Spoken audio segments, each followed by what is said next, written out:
Vamos a entrar al tiempo de la palabra. Vamos a entrar al mensaje que Dios quiere hoy compartirnos, porque es Dios el que habla. Es Dios el que habla a nuestras vidas. La palabra dice que el Espíritu de Dios habla claramente. En el Espíritu de Dios no hay confusión. Amén. Entonces, cuando Dios nos habla, también dice la palabra en Deuteronomio 28, que acontecerá que si escuchares atentamente la voz de Jehová nuestro Dios y colocaras por obra sus mandamientos, bendito serás en el campo, bendito en la ciudad, bendito tu entrada, bendito tu salida, bendito la obra de tus manos, bendito el fruto de tu vientre, bendito el fruto de tus bestias. Todo es bendito cuando escuchamos atentamente la voz de Dios, pero no solo escucharla, sino cuando la colocamos, ¿qué? Por obra. Amén. En esta tarde les quiero compartir un mensaje acerca de la importancia que tiene para nosotros los cristianos la resurrección de Cristo. La resurrección de Cristo es algo que no solamente tiene un significado físico, por él haber muerto y resucitado al tercer día, sino que la resurrección de Cristo también tiene un significado espiritual. Cuando Él muere a su humanidad. Sabemos que Jesucristo fue 100% hombre, pero también 100% divino. ¿Amén? Entonces, cuando Él muere, lo que muere en Él es su parte humana, física. Pero cuando Él se levanta a los 3 días, lo que dice es que Él resucitó en gloria y en poder. Amén. Y eso es lo que nos pasa a nosotros. Nosotros, cuando morimos al viejo hombre, crucificamos nuestra naturaleza pecaminosa, que compartíamos el viernes esa palabra, que el hombre viejo estaba lleno de pecados, de delitos y de muchas cosas.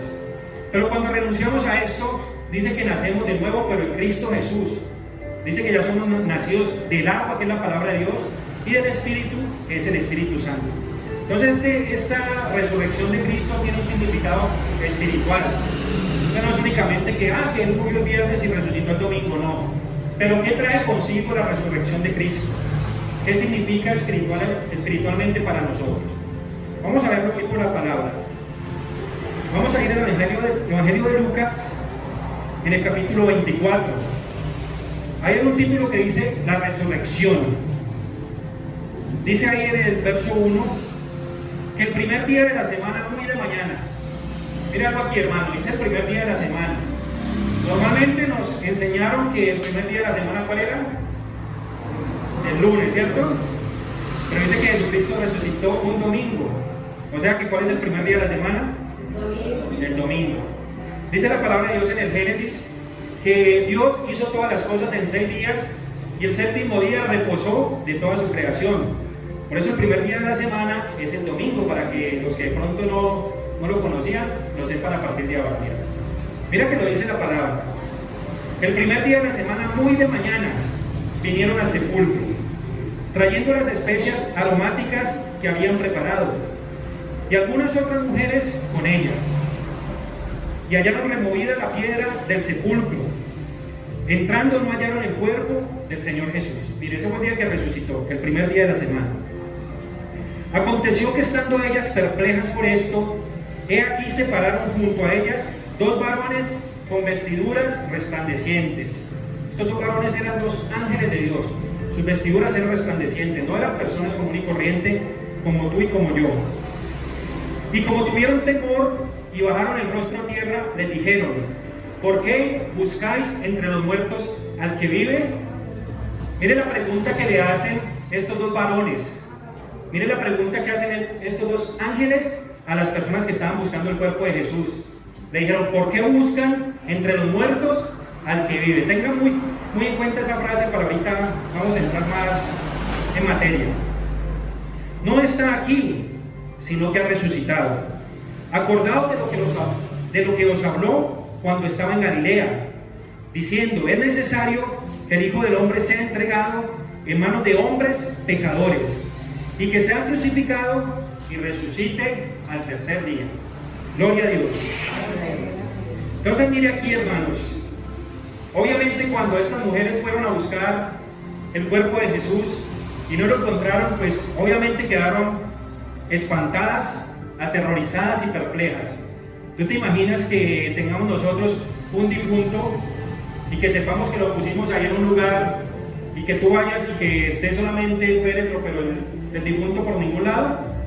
¿Tú te imaginas la impresión tan tremenda de estas personas que fueron a buscar el cuerpo de Jesús? Y más porque estaba tapado con una piedra gigante. Y tan grande era esta piedra que requería de unos soldados, guardias romanos, para que estuvieran pendientes del cuerpo de Jesús, porque los romanos no querían que el cuerpo de Jesús de pronto fueran a decir, no, es que se lo robó alguien.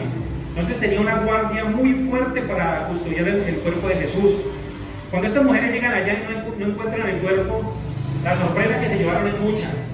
Pero miren que aunque Jesús les había hablado, Jesús les había dicho que iba a morir, pero que iba a resucitar al tercer día, a ellas como que se les olvidó. A ellas se les olvidó que Jesús les había hablado de eso.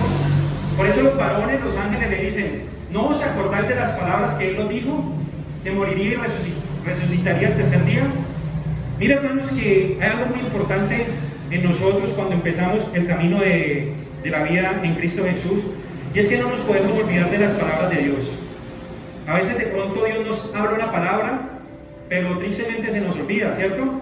Como que no las tenemos presentes. Mire que ellas, a pesar de que eran palabras directas de nuestro Señor Jesús, dicen que ellas no se acordaban de las palabras que Él les había hablado. Y lo tremendo es que aquí les dicen los ángeles, ¿por qué buscan entre los muertos al que vive? No está aquí, sino que ha resucitado.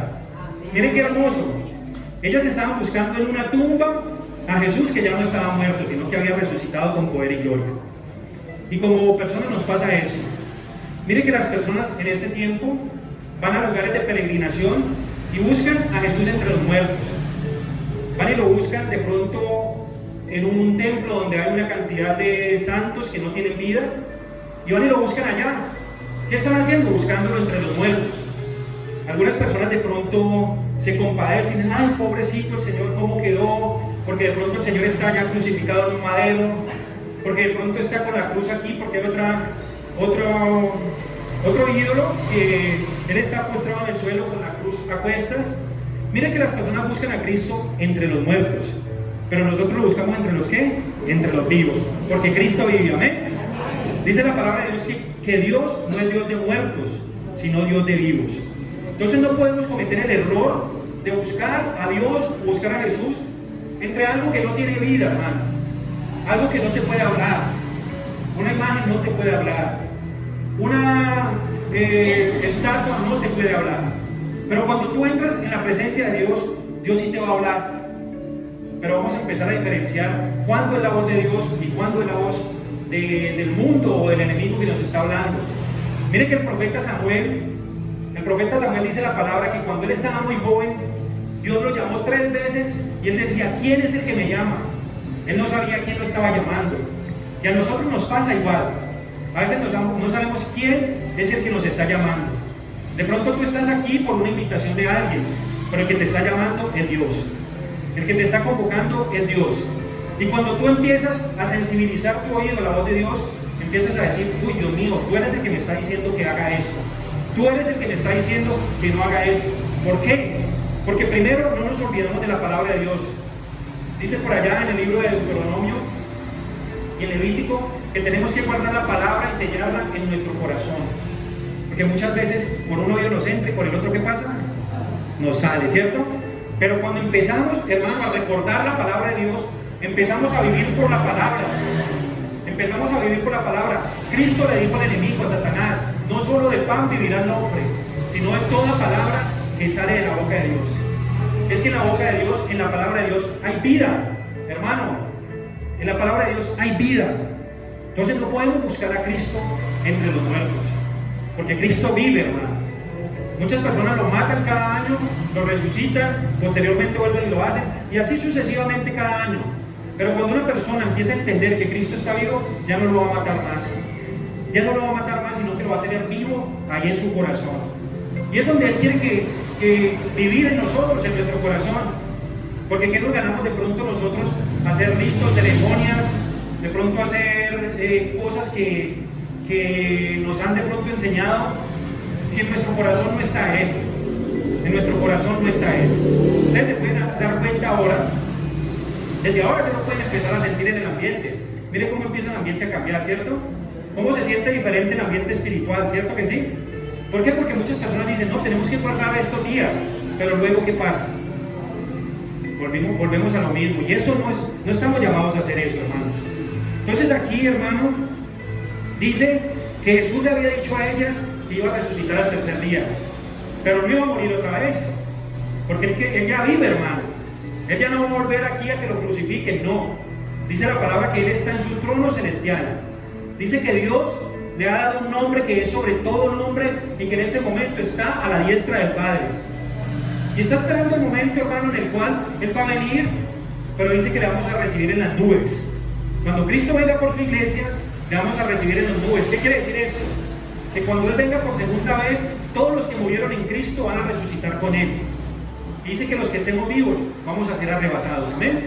Ya Cristo no va a venir otra vez a padecer la humillación. Ya no va a venir otra vez a que lo laceren, que lo torturen, a que lo crucifiquen. No. Él ya viene por su iglesia, hermano. Porque Él está vivo. Y así tiene que permanecer, hermano. Vivo en nuestro corazón. Vivo en nuestra vida. Que todos los días empecemos a vivir por la palabra de Dios. Porque la palabra de Dios es viva y eficaz y más cortante que toda espada de dos filos, dice la Biblia. Dice que la palabra de Dios es viva y eficaz.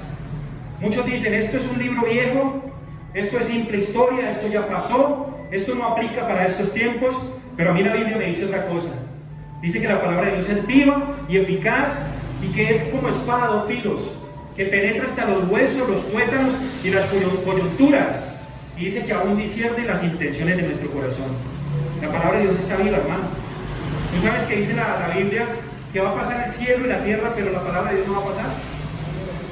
¿Tú sabes cuántas veces han tratado de destruir la Biblia y no han podido? Hubo un tiempo en la historia que leer la Biblia era algo peligroso. Al que lo encontraran leyendo la Biblia, Dios mío, lo podían hasta matar. Y trataron de destruir todas las Biblias que habían, pero ¿a dónde que fueron capaces? Hubo un tiempo, creo que fue en la China, que quemaron todas las Biblias para que la gente no leyera, pero ¿qué pudieron? No pudieron, porque la palabra sigue viva, hermano. Cuando tú tienes a Cristo vivo en tu corazón, hermano, no hay nada, no hay poder de las tinieblas que pueda apagar el poder de Dios. Entonces, hermanos, es normal a veces sentir temor, como sintieron estas mujeres. Obviamente tenían temor, ya Cristo no estaba con ellas, pero ellas no de pronto habían interiorizado la palabra que Él les había dicho. Yo no voy a ir, pero voy a resucitar. Y algo más hermoso que Jesús les prometió cuando se fue. Cuando ya definitivamente dice la palabra que Él se le presentó 40 días a los discípulos, 40 días con señales indubitables, o sea, no se podían colocar en duda de que Él había resucitado. Eran señales indubitables de que Él había resucitado. Pero Él les hace la promesa del Espíritu Santo a los discípulos. Y cuando parte ya con el Señor, les dice, me voy, pero no los dejaré huérfanos. No los dejaré solos. Dejaré al Espíritu de verdad que estará con ustedes desde ahora y hasta el fin del mundo.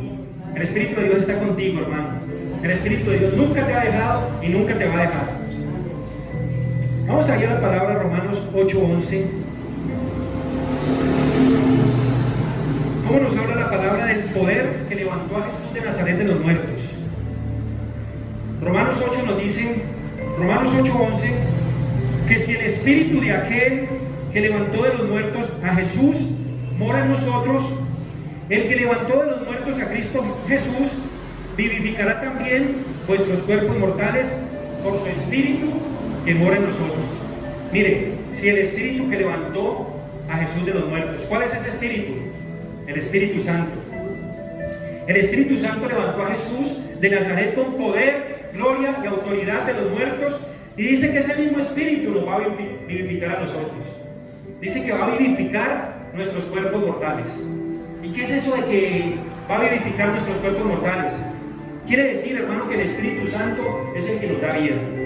Quiere decir que el Espíritu Santo es el que de ahora en adelante es el que va a hacer que tú vivas una vida en el Espíritu. No una vida en la carne como cuando antes que no conocíamos de Dios.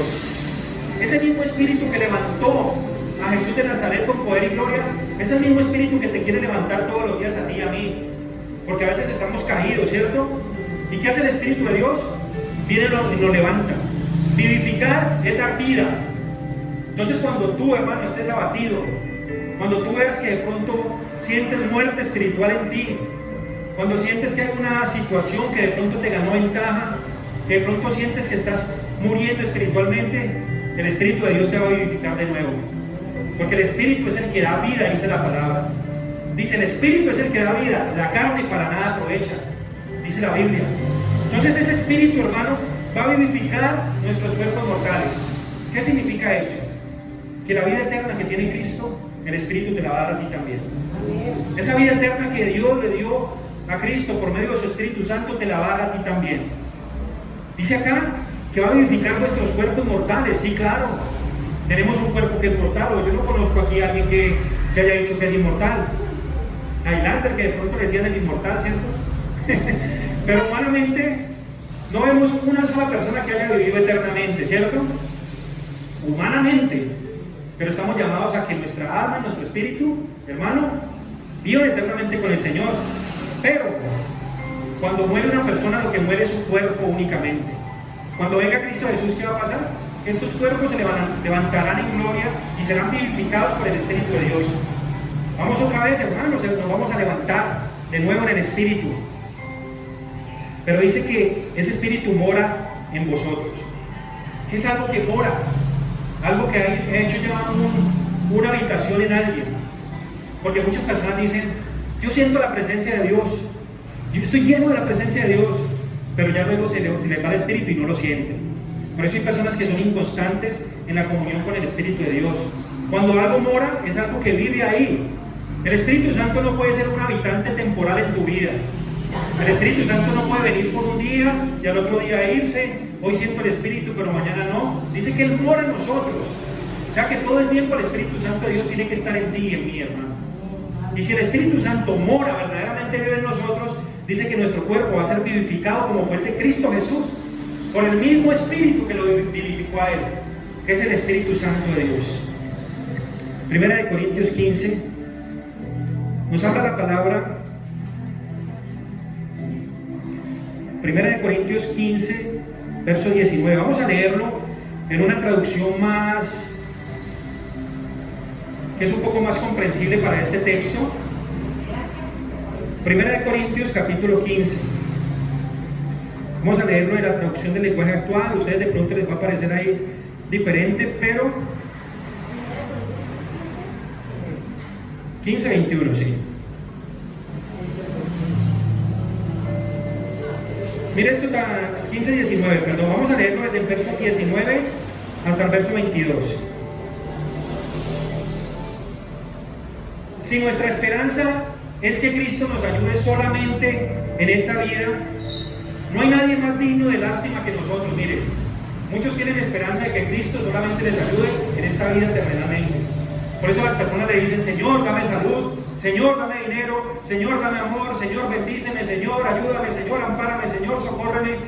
Hermanos, si solamente tenemos esperanza en que Cristo nos ayude solamente en esta tierra, dicen que somos dignos de lástima.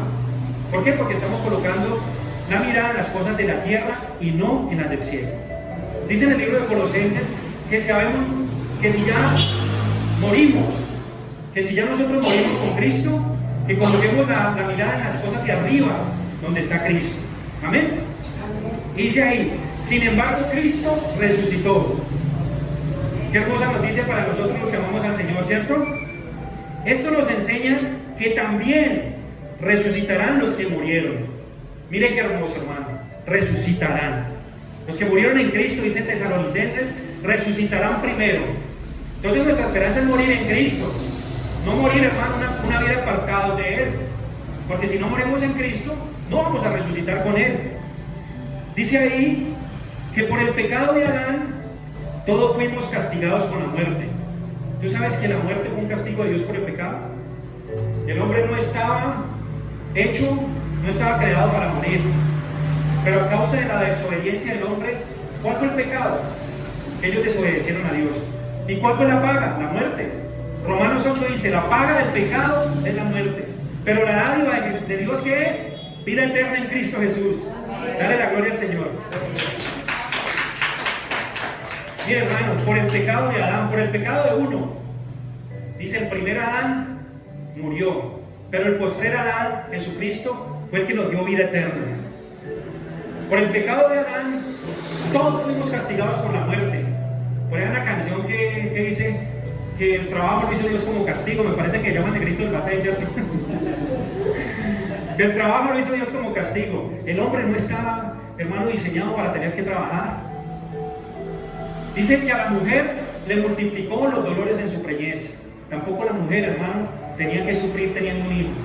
¿Y quiénes de las que están acá les dio bien duro ese parto? ¿A quién le dio bien duro ese parto? A todas les dio bien duro, pero a una más que a otra, ¿cierto? Pero ¿sabes una cosa? La mujer no estaba hecha por Dios para que sufriera.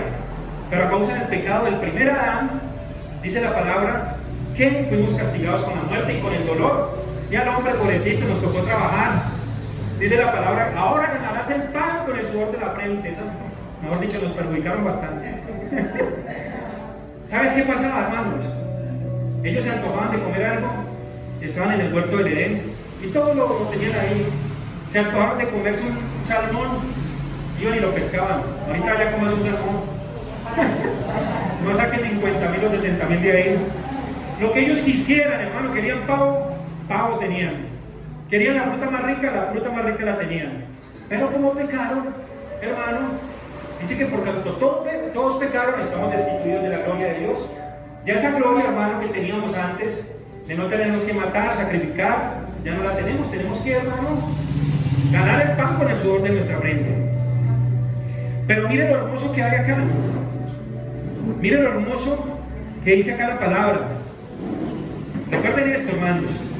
Por el pecado de Adán fuimos castigados. Pero gracias a Cristo, ahora podemos volver a vivir. Aleluya.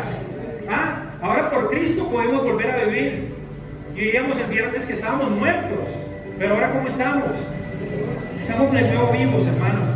Estamos vivos. ¿Y por quién fue eso? Por Cristo.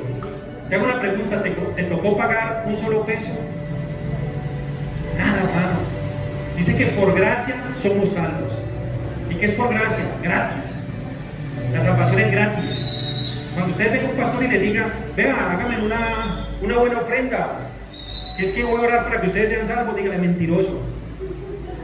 Mentiroso, porque a mí me han enseñado que por gracia somos salvos. ¿Y por qué somos salvos? Por la fe en Cristo Jesús. Les digo eso porque hay hombres que manipulan la palabra de Dios. Hay hombres que le dicen, venga y traiga tanto dinero acá, que vamos a orar para que Dios haga un milagro. Yo te digo algo, ¿tú crees que si un milagro costara algo, alguien tendría con qué pagarlo?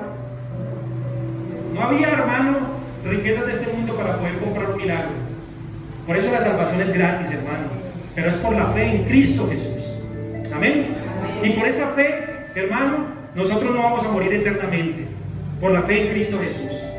Dice que es necesario que todos los hombres mueran una vez y después el juicio. ¿Y cuál es ese juicio? No va a decir, este hizo mi voluntad, este me obedeció, va a tener una eternidad conmigo, este no, al lago que arde con fuego y azufre. Tristemente es así. Entonces tenemos que hacer la voluntad de Dios, hermanos, para que podamos alcanzar las promesas. Evangelio de Juan, capítulo 20. Vamos a buscar ahí en el Evangelio de Juan, capítulo 20. ¿Sí están entendiendo, hermano, el poder de la resurrección de Cristo Jesús? Todo lo que nos ha dado Cristo por la resurrección. Evangelio de Juan, capítulo 20. Vamos a leer del verso 3 al verso 10.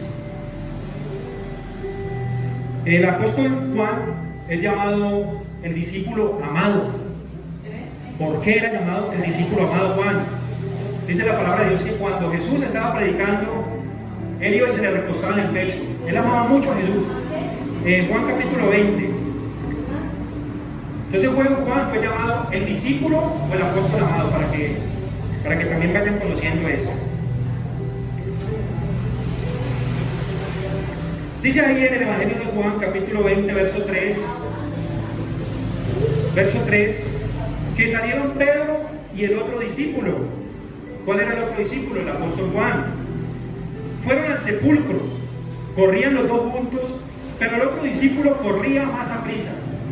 Juan estaba más ansioso, era Jesús. ¿Por qué? Porque dice la palabra que Juan amaba a Jesús. No que Pedro no lo hiciera, sino que Juan tenía un cariño, un amor muy especial por Jesús. Por eso se le recostaba en el pecho y lo amaba mucho. Dice que bajándose a mirar, vio los lienzos puestos allí, pero no entró. Luego llegó Simón Pedro tras él y entró en el sepulcro y vio los lienzos puestos allí. Qué impresión para ellos también llegar y ver los lienzos y el sudario de Jesús, pero no ver a Jesús por ningún lado, ¿no? Me imagino que para ellos fue algo de espanto. Dice que el sudario que había estado sobre la cabeza de Jesús, no puesto con los lienzos, sino enrollado en un lugar aparte. Entonces entró también el otro discípulo que había venido primero al sepulcro y vio y creyó. Otro que necesitó ver para creer. Mira, hermano, Juan, el discípulo amado, el apóstol amado, amaba entrañablemente a Jesús. ¿Pero qué necesitó? Ver para creer. Tú puedes amar a Jesús, tú puedes amar a Dios, pero muchas veces le empiezas a pedir pruebas a Dios, le empiezas a decir: Señor, muéstrame que esto sí es verdad. Señor, dame una señal que sí es verdad. Señor, yo quiero ver con mis propios ojos lo que tú me has prometido. Eso es incredulidad. Entonces mire que él vio y creyó. Pero ¿por qué no había él creído? Dice porque aún no había entendido la escritura, que era necesario que él resucitase de los muertos. Hermano, cuando no entendemos la escritura, se nos hace difícil, complejo creer en muchas cosas. Cuando leemos la escritura y decimos: ¿esto qué es? ¿Esto con qué se come? ¿Esto qué? Muchas veces el no entender las escrituras nos hacen que no podamos creer. Pero cuando nosotros empezamos a creer en las escrituras y aprender, hermano, a entenderlas, dice ahí la palabra que vamos a creer. Dice ahí que vamos a creer, porque dice la Biblia que la fe viene por el oír y el oír por la palabra de Dios. Entonces cuando empezamos a caminar en la palabra, empezamos a creer. Entonces empezamos: Señor, estoy con esta dificultad, estoy abatido, siento que no puedo, siento que esto me quedó grande.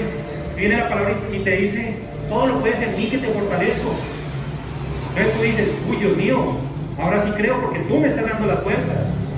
Si tú dices: estoy enfermo, pero lee la palabra y te dice: yo soy tu sanador, y tú entiendes que Jesús es tu sanador, tú no vas a tener tanto miedo de la enfermedad. Quizá vas a ir al médico, te vas a tomar las pastillas, los medicamentos que te dan, pero vas a estar confiado en el Señor. ¿Por qué? Porque estás entendiendo que tu sanidad no viene de un médico o de unas pastillas, que tu sanidad viene directamente de Dios. Y ahí empezamos a entender la escritura, hermano. Y no solo entenderla, a confiar en ella. Entonces mire que ellos, hermano, estaban muy asustados. Y Juan dice ahí la palabra que no había entendido la escritura, por eso no había creído. Hermano, cuando empiezas a entender la escritura vas a creer, vas a creer, vas a creer, porque podemos ver muchos pasajes bíblicos donde personas que llevaban mucho tiempo en una condición, hermano, creyeron en Jesús y fueron sanados. Y te voy a nombrar varios ejemplos. Había un hombre ciego de nacimiento. ¿Tú te imaginas una persona ciega de nacimiento? Hay personas que han quedado ciegas porque tuvieron un accidente, ¿cierto? Pero tú te imaginas una persona ciega de nacimiento. Quiere decir que esa persona no conocía nada, hermano. No conocía cómo eran las personas, no conocía cómo eran los animales, no conocía las calles, no conocía absolutamente nada porque era ciego de nacimiento. Dice la palabra de Dios que le llevaron a este hombre ciego de nacimiento a Jesús. Inmediatamente todos los discípulos le dijeron: Jesús, maestro, ¿quién pecó? ¿Pecó él o pecó su padre para que este hombre haya nacido así? Jesús le dijo: no es que haya pecado él en su padre, es para que las obras de Dios se manifiesten en él, para que la obra de Dios se manifieste en él. Este hombre llevaba toda la vida, hermano, prácticamente con una condición triste, lamentable, porque es una condición dura, ser ciego, ¿cierto? Es difícil. Pero dice también que había un paralítico. Este ya no era de toda la vida. Este dice que llevaba 38 años paralítico. 38 años.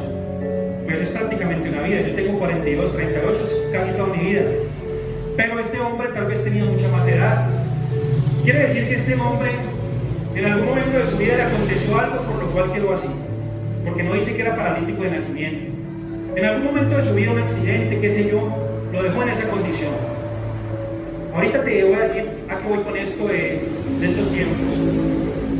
Vimos al que era ciego de nacimiento, vemos a este hombre que llevaba 38 años paralítico, y dice que había un estanque llamado Betesda, en el cual cada año esas aguas se sacudían, y que cuando las aguas se sacudían, la gente entraba y recibía el milagro.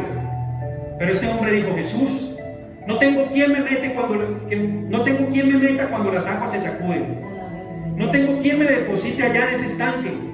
Jesús, todo el mundo busca el milagro personal, ¿cierto?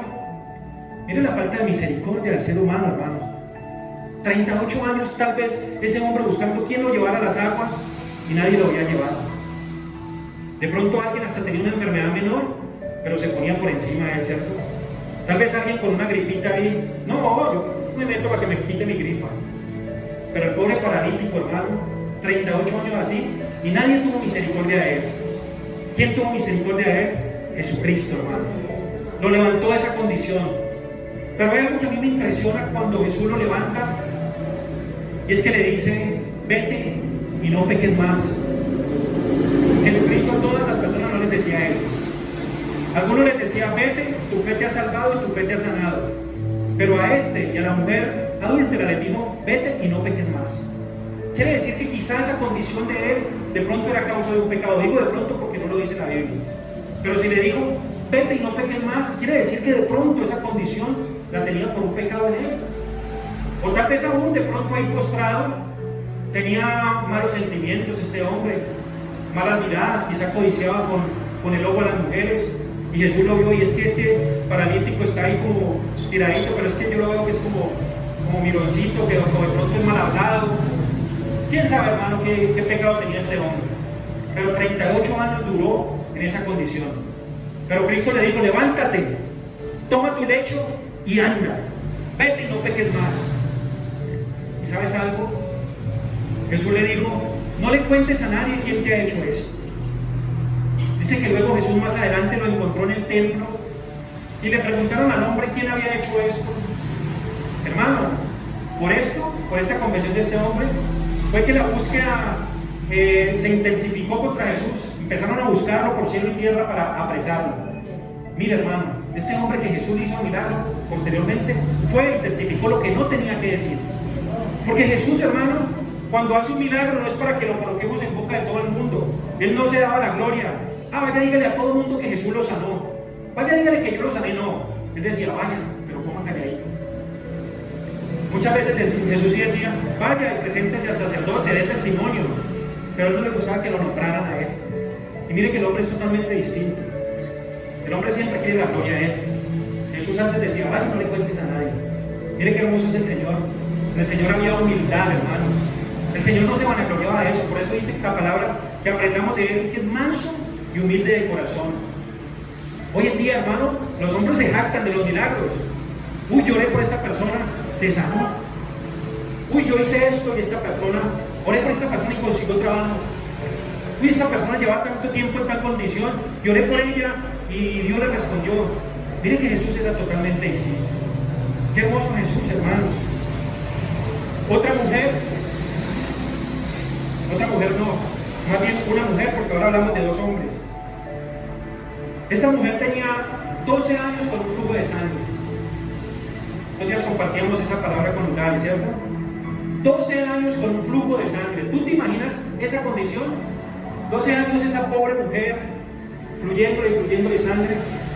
Si cuando las mujeres les vienen los días, lo que más anhelan es que pasen rapidito, ¿cierto? Porque es incómodo. Y mire que esta mujer lleva 12 años. Aparte de que las condiciones sanitarias en ese tiempo no eran las mejores. ¿Tú te imaginas qué le tocaba colocarse a esa mujer para tapar ese problema que tenía? ¿Tú te imaginas cómo estaba esta mujer? Pero dice la palabra que ella creyó y dijo: si tocar tan solo el manto de Jesús, seré sana. Y dice que entre la multitud se fue y tocó por allá el manto de Jesús. Y Jesús en medio de la multitud, hermano, la multitud lo apretaba. Dice: ¿quién me ha tocado? Y los discípulos le dijeron: maestro. No le dijeron así, pero yo creo que se imaginaron: están loco, maestro, todos se están apretando. Jesús le dijo, no, he sentido que ha salido un poder de mí. Siento que salió un poder de mí. Hermano, cuando tú te acercas a Dios con fe, sale poder de Él. Cuando tú te acercas confiadamente al Señor, sale poder de Él. Y por eso esa condición que tú veías que no se podía revertir, tú empiezas a decir, bueno, ahora con Cristo, yo sé que esto se puede revertir. Esta mujer sintió, hermano, el poder de Cristo Jesús y le dijo, tu fe te ha salvado. No le dijo te ha salvado, sino que te ha salvado, pero recibió el milagro también. 12 años en esa condición. En la condición espiritual, aquí hemos hablado del milagro de sanidad física. Hasta el momento, un ciego, un paralítico, una mujer con flujo de sangre. Pero en nuestra condición espiritual, habla la palabra en el libro del profeta Ezequiel, capítulo 37. Dice que Dios llevó al profeta Ezequiel a un valle de huesos secos. Imagínate tú un valle de huesos secos. ¿Tú has ido de pronto a un cementerio que veas que van a sacar de pronto los restos de alguien? ¿Cómo salen esos huesos? Dice que Dios llevó a Ezequiel a un valle, o sea, algo muy grande, un terreno muy grande, y ese valle era de huesos secos. Pero no solamente secos, dice que eran secos en gran manera. Digo que estaban ya rechinados, tostados esos huesos de los secos que estaban. Pero Dios le dijo al profeta Ezequiel, ¿vivirán estos huesos? Y el profeta le dijo, solamente tú lo sabes, Dios. Hay situaciones que solamente es Dios el que las sabe. Solamente Dios las sabe. Tú puedes decirle a Dios, Dios, ¿será que si no vas a sanar de esta enfermedad? Solamente Dios lo sabe. Nosotros creemos y tenemos fe, pero solamente Dios lo sabe, ¿cierto? Y ese valle de huesos secos era la condición espiritual del pueblo de Israel en ese tiempo. Todos estaban muertos espiritualmente. Dios le dijo a Ezequiel, este valle de huesos secos es mi pueblo, pero profetiza sobre esos huesos secos y vivirán. Yo no sé, hermano, tú qué situación tengas en tu vida, pero hoy te digo de parte del Señor, profetiza sobre esa situación. ¿Y qué es profetizar? Lanzar la palabra de fe, creer en que por la palabra de Dios esa situación se va a revertir. Yo no sé qué estás experimentando, hermano. Tal vez una situación en tu familia, un problema que vienes hace tiempo pidiéndole a Dios. Hermano, empiezan a decir a ese problema lo grande que es Dios. Empiezan a decir, yo tengo un Dios grande y poderoso que me va a sacar de toda sequedad, de toda mortandad, de toda ruina espiritual, física, material. Tenemos que empezar a declarar la palabra, hermano, porque dice la Biblia que la palabra, que la vida y la muerte están en el poder de la lengua. ¿Qué declaramos con nuestra lengua? ¿Palabras de muerte o palabras de vida? ¿Palabras de bendición o palabras de maldición? Dios le dijo a Ezequiel, profetiza sobre esos huesos y vivirán. Y dice que inmediatamente esos huesos empezaron a cobrar vida, empezaron a salirle tendones, que se empezaron a levantar, pero que no había espíritu en ellos. No había espíritu en ellos. Eran unos huesos que ya estaban viviendo, pero no tenían el espíritu. Hermano, pero vino el Espíritu de Dios y lo levantó. El Espíritu de Dios te va a levantar, hermano. El Espíritu de Dios te va a levantar. Yo no sé qué situación veas, hermano, que no tiene remedio, reversa, que ya no hay nada que hacer, que ya no hay caso. Dios, hermano, puede hacer la obra. Dios te puede levantar de esa condición. Esa era la condición espiritual del pueblo de Israel. Y esa es la condición espiritual de muchas personas en este tiempo. Están secos, hermano. Secos. No tienen la vida de Dios. Por eso cuando tú, hermano, predicas el Evangelio, ese Evangelio empieza a dar vida.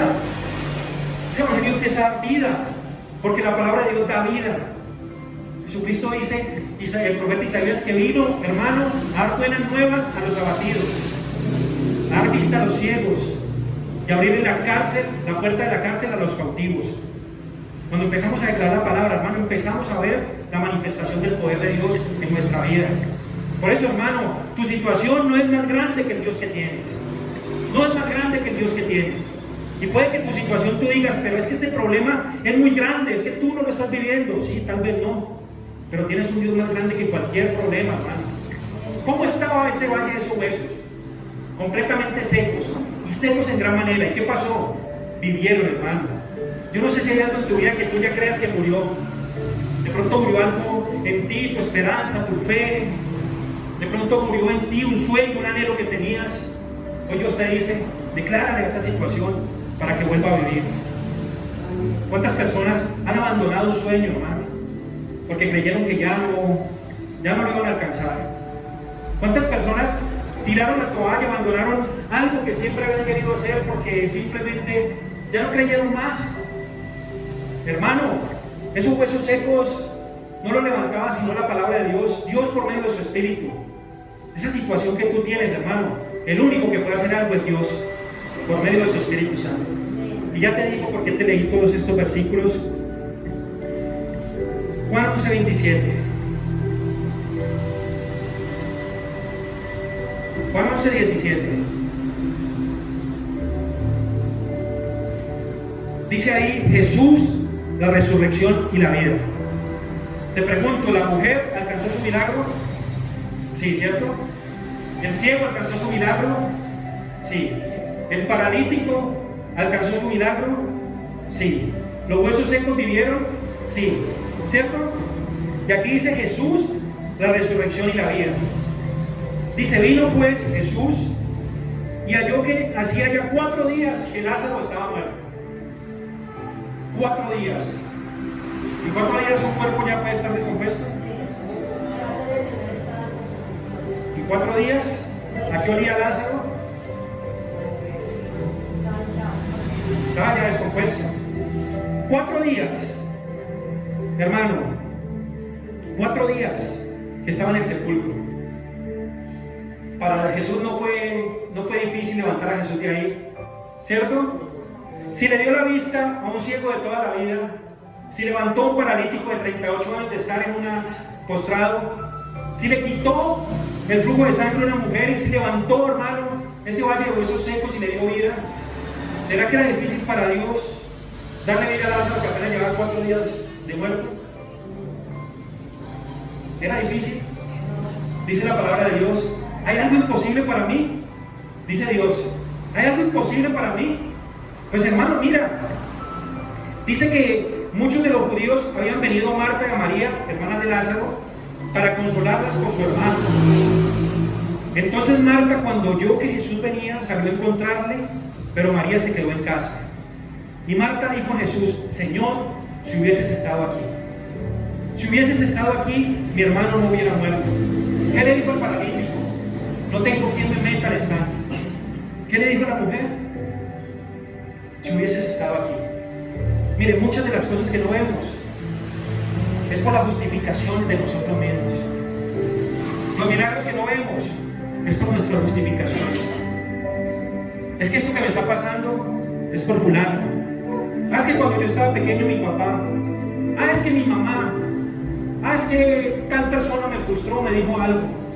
Mire hermano, lo que no nos deja ver la gloria de Dios son nuestras justificaciones. No nos deja ver la gloria de Dios nuestras justificaciones, nuestras excusas, porque a veces le colocamos excusas a Dios. Le colocamos excusas a Dios. Y aquí le dice Marta, Jesús, si hubieses estado aquí, mi hermano no hubiese muerto. ¿Y cuántas veces no hemos dicho nosotros, Señor, es que si no me hubiera pasado esto hace 30 años, yo no sería quien soy? Es que si yo no hubiera hecho lo que hice, no sería quien soy. Pues ya lo hiciste, hermano. Olvídate de eso ya. Ya lo hiciste. Pero te tienes que levantar. Fracasaste tal vez, pero te tienes que levantar. O te vas a quedar viviendo de un pasado. Te vas a quedar viviendo de lo que lograste o lo que no lograste en algún tiempo. No, hermano. No podemos justificarnos delante de Dios. Pero aquí había algo de fe en ella, hermano, y es lo que necesita Dios de ti y de mí. Después de hacerle el reproche, le dice, mas también sé ahora que todo lo que le pidas a Dios, Dios te lo dará. Le reprochó a Dios, pero sabía que lo que Jesús le pedía a Dios, Dios se lo iba a dar. Y yo no sé cuánto crees tú, hermano, que Dios te va a dar eso que tú has pedido tanto, con tanto dolor, con tanta tristeza. La palabra de Dios dice que los que sembraron con lágrimas recogerán con gozo. Amén.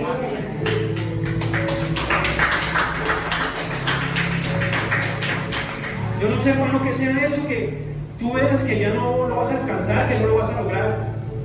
Hoy Dios te dice, yo resucité para darte una nueva esperanza. Para darte una nueva esperanza. Para que ya no sigas viviendo de un pasado que tal vez te lastimó, te dolió, te hirió. Para que ya no sigas viviendo un pasado que te sigue afectando. Para que ya no sigas viviendo de eso. Para que sigas viviendo por la palabra y por la promesa de Dios. Amén.